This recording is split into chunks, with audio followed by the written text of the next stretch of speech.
So இன்னைக்கு நம்ம Vivo T2 வந்து அன்பாக்ஸ் பண்ண போறோம் வித் குணாவோட. ஏன் அப்படின்னா இந்த போன்ல வந்து இவருக்கு பயங்கர எக்ஸ்பெக்டேஷன்ஸ் இருக்கு. இந்த போன்ல வந்து என்ன ஃபீச்சர்ஸ் கொடுத்துருக்காங்க, எப்போ ஓபன் பண்ணுவீங்க, எப்படி இருக்கும் அப்படின்னு பல கேள்வி கேட்டாரு. அதனால அவரே ஓபன் பண்ண விட போறோம். அண்ட் வீடியோ பாக்குற உங்களுக்கு முக்கியமா ஒரு விஷயம் சொல்றேன் இந்த போனை பத்தி பிரிச்சதுக்கு அப்புறம். ஏன் இந்த போன் மேல இவ்வளவு எக்ஸ்பெக்டேஷன்? T1 நல்ல ப்ராசஸர் ப்ரோ, எனக்கு பிடிச்சிருந்துச்சு. முன்ன நல்லா லோ பட்ஜெட்ல நல்லா கொண்டு வந்தாங்க. விவோ யூசர் பாக்ஸ் நல்ல ஒயிட் கலர்ல நல்லா நீட்டா கொடுத்துருக்காங்க ப்ரோ. ஆமா, வரல. என்னடா இது மதுரைக்காரனுக்கு வந்த சோதனை, நம்மளே எடுத்துருவோம். இப்போ ரீசெண்டாக பார்த்த ஒரு ஃபோன் மாதிரி இருக்கு. இல்ல இப்போ வர எல்லா போனுமே அப்படிதான் இருக்கு. OnePlus நாட் அன்பாக்ஸ் பண்ணாலும் இப்படிதான் இருக்கும். ஓப்போ, விவோ, ரியல்மி, சித்தப்பா பெரியப்பா முறைகள். கரெக்ட். ராஜாக்கள் மாளிகையும் காணாத இன்பமடா. அதே கேமரா டெக்ஸ்சர் நல்லா இருக்குங்க.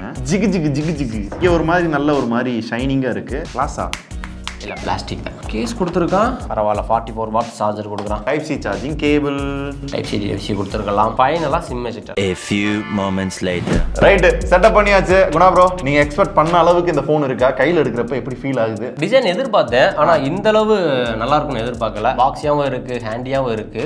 டிஸ்பிளே கொஞ்சம் சின்னதா பார்க்க நல்லாவும் இருக்கு. டிஸ்பிளே என்ன ப்ரோ கொடுத்துருக்காங்க? 6.38 இன்ச்ல Full HD Plus AMOLED display, 1300 nits peak brightness கொடுத்துருக்காங்க. DCI-P3 இருக்குல்ல, 98% இருக்கு. அதனால கலர்ஸ் வந்து ஓரளவு நல்லா இருக்கும். In display finger print sensor இருக்கு. ப்ரொடெக்ஷனுக்கு பாத்தீங்கன்னா அந்த ஸ்காட் எக்ஸ்டென்ஷன் ஒரு கிளாஸ் இருக்கு. ஆமா, விவோவோட இது.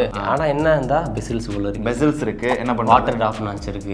இதெல்லாம் கொஞ்சம் பழைய ஸ்டைல் தான், பட் ஓகே, பார்க்க நல்லா இருக்கு. அண்டர் 20க்குள்ள இதெல்லாம் தவிர்த்திருக்கலாம். எனக்கு என்ன பொறுத்த வரைக்கும் 10,000 ரூபாய் போன்ல பஞ்ச் இருக்கு, 20,000 ரூபாய் போன்ல வாட்டர் டிராப் நாட்ச் இருக்கு. நல்ல பார்ட்னர்ஷிப், இப்படியே மெயின்டைன் பண்ணி ஓட்டுங்க. ஆனா டிசைன் நல்லா இருக்குல்ல, ஓரளவு நல்லா இருக்கு.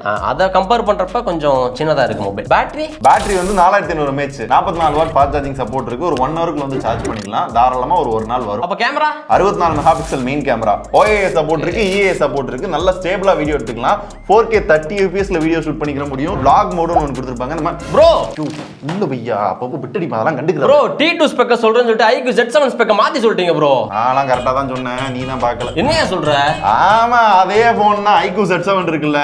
ஆமா, அதே போனை தான் விவோவோட ரீபிராண்டிங் பண்ணி வந்து வித்துக்கிட்டு இருக்காங்க. முதல்ல விவோல பண்ணதை ஐக்யூல கொண்டு வருவானுங்க.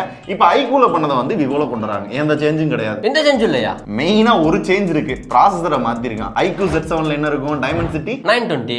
இங்க வந்து Snapdragon 695 வந்து யூஸ் பண்ணிருப்பான். 695 பொறுத்தவரை ஓரளவு நல்ல ப்ராசஸர் தான். கேமிங் வந்து மீடியம் செட்டிங்ஸ்ல வச்சு விளையாடுறப்போ ஓரளவு நல்லா இருக்கும். பட் இந்த பிரைஸ் செக்மெண்ட்ல இன்னும் பெட்டரான பெர்ஃபார்மன்ஸ் தரக்கூடிய IQ Z7 இருக்கு. சொல்ல போனா மோட்டோல ஒரு போன் கூட இப்ப ரிலீஸ் பண்ணிருக்காங்க. அப்படின்றப்ப பெர்ஃபார்மன்ஸ் இந்த போன் பெஸ்ட்னுலாம் சொல்ல முடியாது. அண்ட் ஆல்சோ இது ஒரு 5G போன். வேற எந்த சேஞ்ச் இல்ல. வேற சேஞ்ச் வந்து இங்க பாரு, விவோன்னு போட்டுருக்கு பாரு IQ எடுத்துட்டு. அதே மாதிரி கலர் வந்து நிறைய கலர்ஸ் வந்து கொடுத்துருப்பாங்க. விலை வந்து மாறுது. 19,000 ரூபாய் பேஸ் வேரியன்ட், 21,000 ரூபாய் பாத்தீங்கன்னா அந்த ஹையர் வேரியன்ட். ஆக்சுவலா வந்து IQல வந்து 19,000 20,000 இருந்துச்சுன்னு நினைக்கிறேன். இவன் எக்ஸ்ட்ரா 1000 ரூபாய் வச்சு விற்கிறான். ஏன்னா ஆஃப்லைன்லாம் வைப்பான்ல.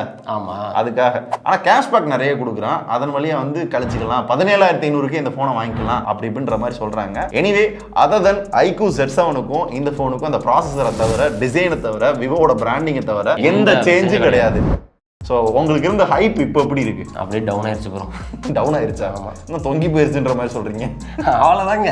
பார்க்க எடுத்தோட்டி டிசைன் நல்லா இருந்துச்சு. சரி, ஓகே, பெர்ஃபார்மன்ஸ் மற்ற எல்லாம் நல்லா இருக்கும். பார்த்தா எல்லாமே Z7 மாதிரி இருக்கு. என்ன சொல்ல? அதுவும் இதுல என்ன மேட்டர் அப்படின்னா, IQ Z7 வீடியோ இந்த ஆள் தான் எடுத்தான். இவனுக்கே நான் அந்த ஸ்பெக்கை ரீட் பண்றேன்னு தெரியல. அந்த அளவுக்கு நம்மள பழக்கி வச்சிருக்காங்க பிராண்ட், வேற எதுவும் கிடையாது. ஆனா மாடல் மட்டும் மாத்தி மாத்தி கொடுத்துப்பாங்க. ஆமா, நான் மொத்தமாவே எல்லா பிராண்டையும் கேட்டுக்கிறேன். தனித்தனியா எந்த பிராண்டையும் நான் குறை சொல்ல விரும்பல. டியர் பிராண்ட்ஸ், யாரையும் குழப்பாதீங்க. எல்லாருமே இதை பண்றீங்க. ஒருத்த முன்னாடி பண்ணிக்கிட்டு இருந்தான். இதுக்கெல்லாம் யாரு காரணம் தெரியுமா? யாரு ப்ரோ? ரெட்மி போக்கோன்னு ஒன்னு கொண்டு வந்தான் தெரியுமா? அவன் தாண்டா எல்லாத்துக்கும் காரணம். அவன் தாண்டா இந்த வேலையை பார்த்து விட்டு ஓட்டான் அப்படின்ற மாதிரி. விரட்டி விரட்டி வெளுக்க தோணுது, வந்து விரட்டி விரட்டி வெளுக்க தோணுது.